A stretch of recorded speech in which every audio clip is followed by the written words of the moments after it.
All right, it is summertime and I get asked this question all the time. How do I clean my griddle, my Blackstone griddle? It's been out all season, it's dirty. How do I get it prepped for cooking season? How do I keep this thing clean? So let's hop right in. I'm gonna walk you through the easy steps of getting your griddle ready for summer. So let's go.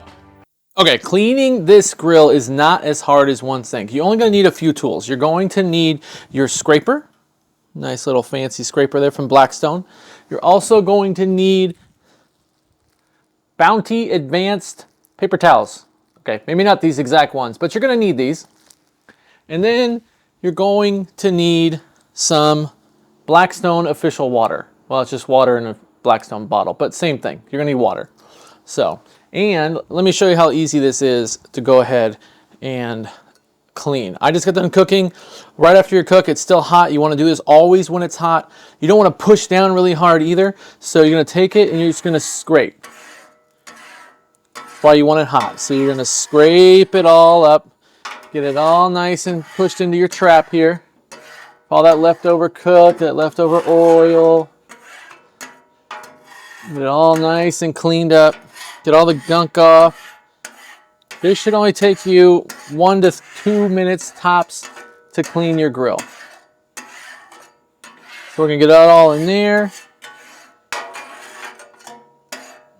Pretty clean, but I wanna get it a little bit more clean. So we're gonna take our water and put it here. Nice, clean grill. We're gonna take it.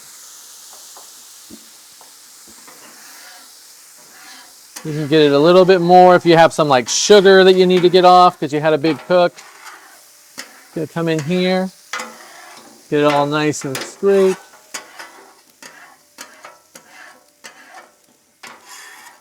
Get it all nice and cleaned off. All right, then you're gonna take your nice new paper towels and you're gonna wipe it down. Now careful, it's hot, so you don't wanna burn yourself, but you're gonna wipe it all down. Get it all nice and clean. Real, make sure every edge is covered because you're going to get it real in that deep edge. You're going to get all that water off there and it gets all that gunk off. I know there's a myth out there, you're not supposed to use water on a griddle. You're not using water and soap, you're just using water. See, look at that. Get that all cleaned off. And then we're going to move on to the next step, getting it ready for the next cook. All right, when you got all the dried up, now you want to get it ready for your next cook. So you can put your oil on here. You take your paper towel, you can do vegetable oil, olive oil, avocado oil, whatever oil you're into, bacon up, whatever you're into, you're just gonna smear it all over that grill. And that is all you have to do, is get it all smeared over and good to go, guys. And hey, if you want more cooks and more recipes, go ahead and click the screen now, or go ahead and tap it with your finger if you're on your phone watching this, and watch out for these next cooks that are coming out. Check them out and see if you like them. All right, I'll catch you guys in the next one. Thanks.